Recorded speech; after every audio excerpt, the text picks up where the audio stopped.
Hi friends, నమస్తే. Welcome back to ఇస్మార్ట్పూర్న.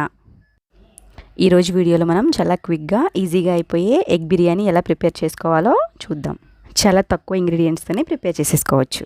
ముందుగా రైస్ని 1 టేబుల్ స్పూన్ ఆయిల్ వేసుకొని ఉడికించుకొని పూర్తిగా చల్లారబెట్టుకోవాలి. తర్వాత స్టవ్ మీద బాండి పెట్టుకొని 3 టేబుల్ స్పూన్స్ ఆయిల్ యాడ్ చేసుకొని ముందుగానే ఉడికించి పెట్టుకున్నటువంటి ఎగ్స్కి ఘాట్లు పెట్టుకొని ఆయిల్లో యాడ్ చేసుకోవాలి. ఆయిల్లో వేసి మంచి రంగు వచ్చేదాకా వేయించుకోవాలి. ఆయిల్ తక్కువ ఫ్లేమ్ ఉన్నప్పుడే మనం ఎగ్స్ని యాడ్ చేసుకుంటే మనకి ఈ గుడ్లు అడుగు పట్టకుండా ఉంటాయి. ఇలా ఎగ్స్ మంచి రంగు వచ్చేదాకా స్టవ్ లో ఫ్లేమ్లో ఉంచుకొని వేయించుకోవాలి. ఇందులో కొంచెం పసుపు, కొంచెం ఉప్పు యాడ్ చేసుకోవాలి.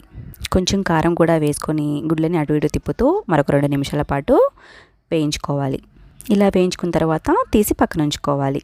తర్వాత అదే బాండీలో 2 టేబుల్ స్పూన్స్ దాకా ఆయిల్ తీసుకొని హీట్ అయిన తర్వాత 2 పచ్చిమిరపకాయలు సన్నగా తరుక్కొని వేసుకోవాలి.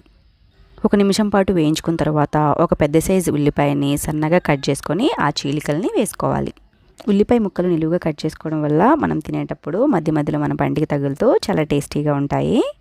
ఇలా ఒక 3 నిమిషాల పాటు ఉల్లిపాయలని వేయించుకున్న తర్వాత దీనిలో కొంచెం కరివేపాకు యాడ్ చేసుకొని ఒకసారి తిప్పుకోవాలి. అనుకోకుండా మన ఇంటికి ఎవరైనా రిలేటివ్స్ వచ్చినప్పుడు గంటలు స్టవ్ ముందే ఉండకుండా ఇలా ఇన్స్టెంట్గా ఒక 5 మినిట్స్లోనే చాలా టేస్టీగా ప్రిపేర్ చేసేసుకొని ఎగ్ బిర్యానీ వేడివేడిగా వడ్డించేయచ్చు.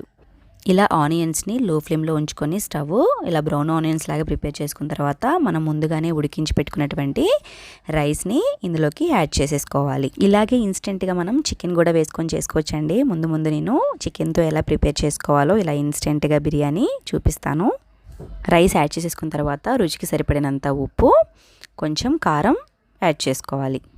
ఇప్పుడు ఎవరెస్ట్ చికెన్ బిర్యానీ మసాలా ఇందులోకి యాడ్ చేసేసుకోవాలి. చికెన్ బిర్యానీ మసాలా ఎవరెస్ట్ కంపెనీదే తీసుకోండి. దీంతో అయితేనే మనకి ఇంత స్పైసీగా టేస్టీగా బిర్యానీ ప్రిపేర్ అవుతుంది. ఒకసారి రైస్ అంతటికి కూడా ఈ మసాలా పట్టేలాగా స్టవ్ హై ఫ్లేమ్లో ఉంచుకొని ఒక 5 నిమిషాల పాటు అంతా మిక్స్ చేసేసుకోవాలి. దీనిలో పుదీనా, కొత్తిమీర కానీ అల్లం వెల్లుల్లి పేస్ట్ కానీ ఏది యాడ్ చేసుకొని అవసరం లేదు. ఇలా ప్లెయిన్గా చేసేసుకుంటేనే మనకి చాలా స్పైసీ టేస్ట్ వచ్చేస్తుంది. ఒక ప్యాక్తో 3కి సరిపడా రైస్ని ప్రిపేర్ చేయొచ్చు. తర్వాత మనం వేయించి పెట్టుకున్నటువంటి ఎగ్స్ని కూడా వేసుకొని మరొక 2 నిమిషాల పాటు తిప్పుకొని వేడిగా రైతాతో సర్వ్ చేసుకుంటే చాలా టేస్టీగా ఉంటుంది. ఉప్పు సరిపోయిందో లేదో ఒకసారి చూసుకొని స్టవ్ ఆఫ్ చేసుకోవడమే. చూసారు కదండి, ఇన్స్టెంట్గా ఎగ్ బిర్యానీ ఎలా ప్రిపేర్ చేసుకోవాలో మీరు కూడా మీ ఇంట్లో ట్రై చేసి ఎలా ఉందో నాకు కమెంట్ సెక్షన్లో కమెంట్ చేయండి. ఇలాంటి మరిన్ని వీడియోస్ కోసం నా ఛానల్ని సబ్స్క్రైబ్ చేసుకోండి.